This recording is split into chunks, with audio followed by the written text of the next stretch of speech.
on the game, on the voice of Nassau Community College, 90.3 WHPC.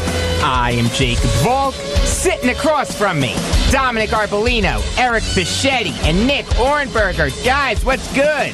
It's warm here. Yes, it is warm. It's like 60 degrees out. Yeah. It's a great day for baseball. Let's play two. The number to call, if you have something on your mind, is 516-572-7440. And speaking of baseball, that is where we will start. Yesterday, the Yankees started a 4-game series against the Blue Jays by beating Toronto by a score of 6-1. Nick, what are your thoughts on the series? Well, first of all, Severino looked great. That's the first thing. Fanning 7 guys. What else can you say? 5 2/3. Yeah, except Boone pulled him too early. I thought so too. If this is how Boone is going to manage, we're going to have an issue. Yeah, I thought it was a little too early. I was encouraged, having watched the Mets game before, having seen Callaway go an extra inning with Syndergaard. I would like to see that same thing from Boone. That same kind of trust in your pitchers. I think that goes a long way to get encouragement out of your staff. But in general, a solid overall game, and the arrival of Giancarlo Stanton as a Yankee. I was going to say, goodness. if you weren't going to get to that, then good thing you did, though. Runs. How can you miss that? The guy's a beast. You know, I really did think it was going to take him some time to get used to New York. It did not take long at all. It took him. It took him one at bat. Exactly. That's it. But I just want to touch on something that you said about Boone pulling Severino. It didn't really bother me, and I'm going to tell you why. It's because, to me, first off, he's a first-time manager, so he's going to ease things. No excuses. No, wait, just hold on. He's going to ease into his role a little bit slowly. It was the first game of the year, so you want to get your relievers out there just to, get them loose. It didn't really bother me that much, so. Here's the one thing I'll say. Don't give me that first-time manager nonsense. Because Gabe Kapler did that yesterday. He pulled Aaron Nola, and the Philly bullpen proceeded to lay an egg. So I don't want to hear that. That is a bunch of nonsense. When you have a bullpen like Aaron Boone does, I'm not going to kill you too much for it. But I don't want to see this in June or July, Severino wheeling and dealing, and you pull him after how many pitches? 96? Let him finish the inning. Let him finish the inning. He was showing no signs of slowing down. I'm not going to kill him too much. They got the win. It was a great day yesterday. I was locked into the game, but I just don't want to see this in June or July. That's all I'm going to say. I really don't think it's going to happen that much. I just really think it was just the first game of the year, so I'm not really reading too much into it. The bullpen still did a good job. Severino looked locked in. Yeah, except Betances. Except Betances. He just gives me agita every time I see him now. The guy's garbage. The guy stinks. He's beyond bad. Eric Boland said I was nuts for wanting to trade him. No, believe it or not, I actually know a little something about baseball. No, I'm sick of Betances already. I can't stand him. He ruined a shutout. No excuses. Something I want to bring up real quick about that game was, did anybody notice how Josh Donaldson was throwing? Yes. What was going on with that? He is day-to-day. He has a dead arm, and probably something happened in spring training. He pulled something. He tweaked something. I don't want to speculate. But the Blue Jays need him to get his act together. If they want to be competitive, they need him to do well. And so do I, because he's on my fantasy team. And it's also that, because obviously he's in wake of free agency also, so he's probably playing for a contract too. Very true. Of course. I don't think he's going back to Toronto. So no chance he's going back either. to Toronto. Exactly. Not unless they make the best offer. And the news that broke today about the Yankees, Aaron Hicks being put on the 10-day DL, Billy McKinney being called up. Both New York teams are hurt to start out this season. This stinks. This really does. I'm excited to see what McKinney can do if he gets regular playing time, because I do like him. But if this is the trend of the Yankee season, first Bird is hurt, now Hicks. I'm not liking this. And I think it hurts a little more with Hicks because we didn't see it coming. I don't think there's a Yankee fan out there who didn't kind of see it coming with Nope, Eric Greg didn't. Bird. Eric texted me and said that he still thinks he can be good. I don't see it. Oh, boy. Who, Greg Bird? Yeah. I mean, Basically, what I said is I don't think that as Yankee fans, I don't think we should give up on him. He's just the most unluckiest player that I've ever seen because it's not unluckiness. He's injury prone. He's not going to be able to play a full season. That's not unlucky. It's unlucky. That's not unlucky. That's just you can't stay healthy. You're made of glass. Yeah, that's not a luck This is thing. far more than just a pattern at this point. This is becoming a self-fulfilling prophecy for Greg Bird. It is. You're 100% right, Nick. I can't trust the guy. I like Bird. I want him to do well. You know, I don't want it to come off like I don't like Greg Bird. I really do.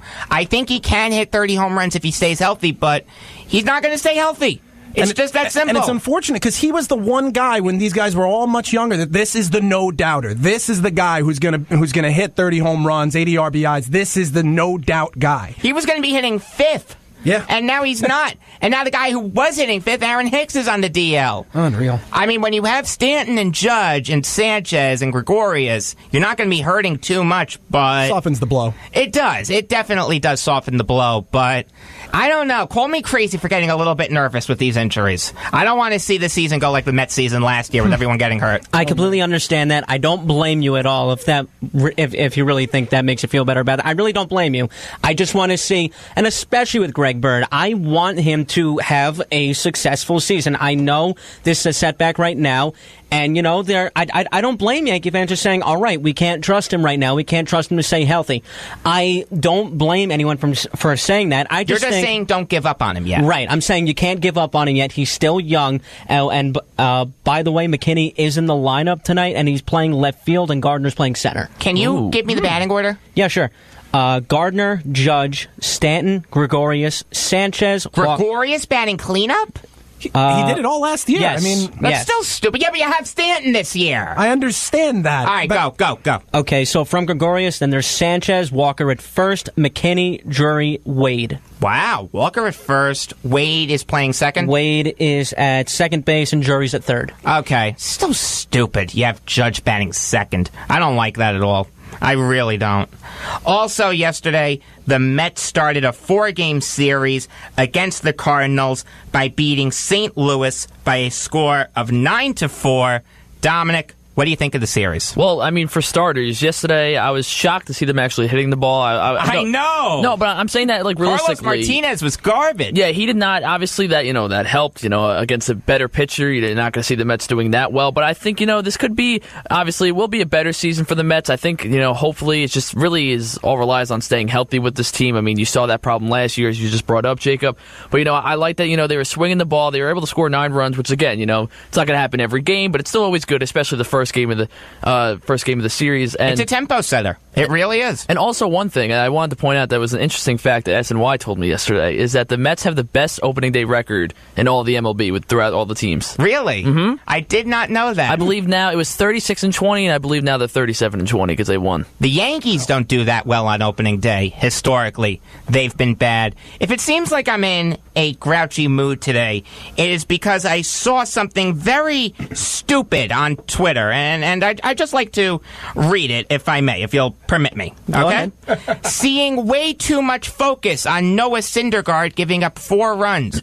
It's opening day. Focus on what matters. Velocity, 6 innings, fanning guys left and right. Hashtag quality start in my book. What in God's blessed name is wrong with you? What do you mean? Give me some context here. What would disappoint you about the Syndergaard He gave up 4 runs! Oh, for gosh sakes. You saw his stuff yesterday. It was a little flat. He didn't have it. He gave up 2 home runs! I get that. But the things that matter. ERA. But the things that matter for him moving Giving forward. up runs. No, the things that matter are A, Giving his up health. runs. That's what matters. It's A, health, B, his velocity. Yeah, we he needed didn't to get see hurt him. the first start. Hallelujah. For the Mets, that is hallelujah. He made it through the first month last year. Are you nuts? Dude, I'm telling you right now, Jake. I'm telling you right now, this is a good sign for Mets fans. The fact that Syndergaard got through... Look, the fact that he got through 6 innings, the fact that his strikeout pitch is working is going to go miles for their season this year. Dominic, were you happy with him giving up 4 runs? I mean, look, obviously he could have a better performance, but they were able to get the win. Thankfully for the offense, being able to, help out Syndergaard. They didn't win because of Syndergaard. This was not a quality start. It's not a quality start by definition, but a quality start in that all the things you wanted to see are there. And I don't want to hear the 6 ERA, Nick. I get it's that. It's 4 runs. But it's one game. It's 2 home runs. Yes, and when you say that it is a quality start, I'm going to take that as this guy can't evaluate games. I absolutely can evaluate games, but you have to look beyond. You need to look beyond the one game that he's pitched. Do you think he's going to go out there game after game and let teams put up 4 runs on him every time? I don't. I don't, because when Syndergaard's stuff is working, it's absolutely filthy. I mean, he's going to run into teams that just absolutely can't hit him. He didn't do that well the end of last year, if that's what you're asking. Well, I mean, last year he was coming off of an injury. And he's coming off an injury this year, too. I get that. That's the point I'm making. If he can give the Mets fans, if he can give the Mets consistent starts, if you can get 30-plus starts out of him, 6 innings each, and it may not be the prettiest starts, but he's. So it doesn't matter that he gives up 4 runs, is what you're telling me. I'm not saying for this game.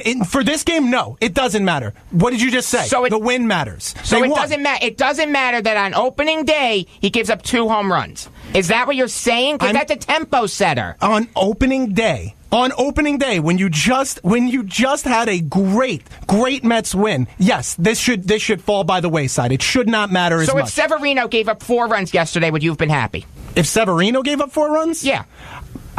Honestly, depends on how he looked. No, give me a real answer. Yes or no? Would I be happy? Yes or no, Nick? Absolutely, I would not be happy. But if he looked like Syndergaard looked, if he was put, and Severino's not coming off the same circumstances. Severino isn't coming off. They're both damn good pitchers. Yes, and that's my point. Why worry about this? Syndergaard's healthy. I'm worried about Syndergaard giving up 4 runs. And it's what we're going to expect that to happen. Everything about his history, everything about what we know about Syndergaard tells me he can get hurt, and this is a tempo setter. But I'm not writing him off, if that's what you're saying. That's my concern of it. I'm not writing him off. If Noah Syndergaard pitches 30 games, he will do damn good. But to say that this is a quality start is a bunch of nonsense. It's a quality start in my book. Don't misquote me. Okay, a quality start in your book. Well, then you got to get a new book. Because that is a bunch of nonsense. Can you take me to Barnes & Noble? Shut up. You want your pitchers to give up 4 runs every game? I don't want my pitchers to give up 4 runs. A 6 ERA is okay, everyone. But I also want to have it in context. What's the context? A 6 ERA and a win? Congratulations, they won. They didn't win because of Syndergaard. But you're not looking past it. What if he comes out? If he comes out in the next in 5 days and pitches a shutout or 7 innings, 1-run ball, we're not having the same conversation. Yes, and when we cross that bridge, I will get there. But until then, I don't want you to say it's a quality start in your book. The overreaction is my problem to it. The overreaction to the 4 runs. I think it's valid. I don't think it's valid. The guy gave up 4 runs. Is that acceptable for someone who's allegedly your ace, Eric? Forget about the ace debate, but let me ask you something. You think Syndergaard is the ace of the Mets, and that's fine. I'm not having that discussion again. But is that acceptable for you, for your ace to give up 4 runs? Let me just put this into perspective. Nick has a point, but so do you. Nick has a point where Syndergaard came off a very, very, sad injury in that case because we don't know what could have been last year with Noah Syndergaard. When Noah Syndergaard is on his game, he is up there as probably one of the best pitchers in Major League Baseball. And he's probably top 10 or top 15. I'll give you that. That's fine because there's a lot of pitchers in the game. There's a lot of starters. There's a lot of teams. I completely understand that. But what Nick is trying to say is that, yes, probably giving up 4 runs with 2 home runs on opening day is not your ideal start.